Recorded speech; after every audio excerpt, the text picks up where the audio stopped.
So guys, for today's video, dadalhin natin ang street food dito sa ating bahay. So guys, hello, kumusta na kayo dyan? Linggo ngayon, so after namin ng church, pumunta nga muna kami dito sa Tim Horton para mag-breakfast.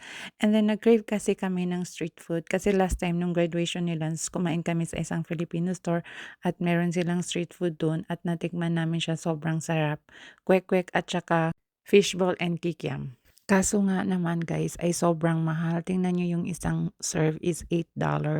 Meron naman kaming dito mabilhan ng fresh na itlog ng pugo at saka sa international meron din kaming mabilhan ng fishball at saka kikiam.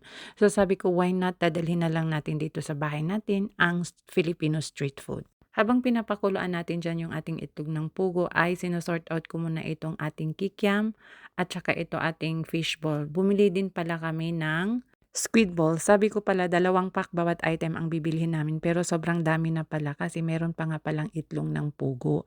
At ayan, after 7 minutes luto na ang ating itlog ng pugo. So isusok ko muna siya sa cold water para madali siyang balatan. Lalagayin ko muna tong mais bago ko babalatan yung itlog ng pugo at saka magagawa ako ng sauce. Dipping sauce ng ating mga street food.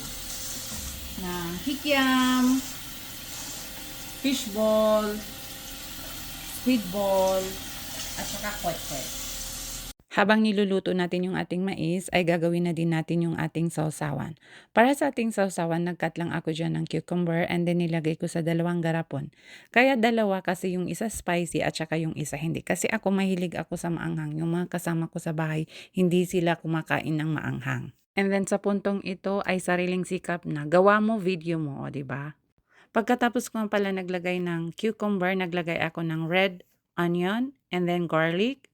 And then sa isang jar nilagyan ko ng sili and then nag-add lang ako ng vinegar, black pepper powder, and then konting patis at saka sugar para manamis-namis at saka maalat-alat at maasim-asim. O diba? Parang ang sarap na guys pakinggan. Then halo-haloin lang natin then iset aside. Ito ng ating mais. Mainit pa. Sarap lagyan ng butter. Dry ko bago ko i-fry. Kasi para didikit yung ating butter. Guys, mahirap siya balatan. Meron naman in can na balat na siya, pero mas maganda talaga pag fresh. Para sa ating butter, all-purpose flour, 1 cup. And then half cup of rice flour para magiging crispy siya. Half teaspoon baking powder. Then half teaspoon of annatto powder. Okay, salt. Pepper powder.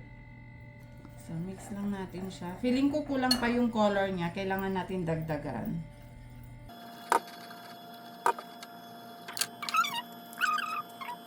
Mahirap pala to gawin, kaya pala mahal.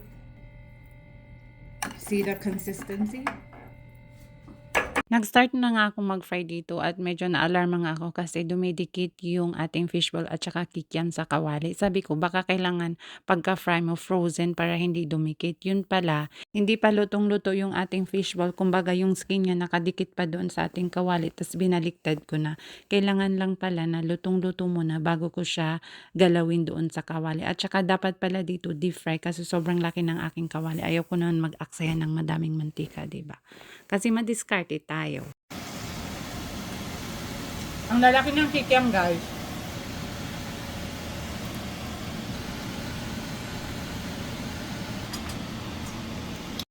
Dito sa ating butter, kailangan lang natin i-coat yung lutong itlog ng pugo.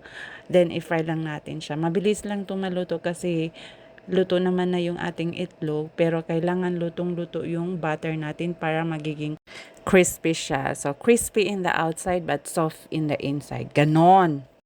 Itong time na to, takam na talaga ako para matikman na natin itong ating street food. Okay, try na natin.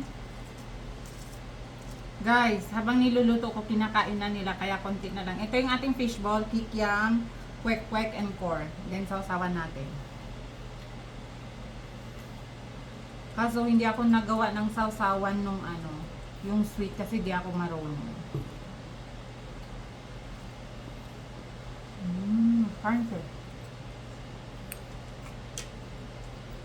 One more.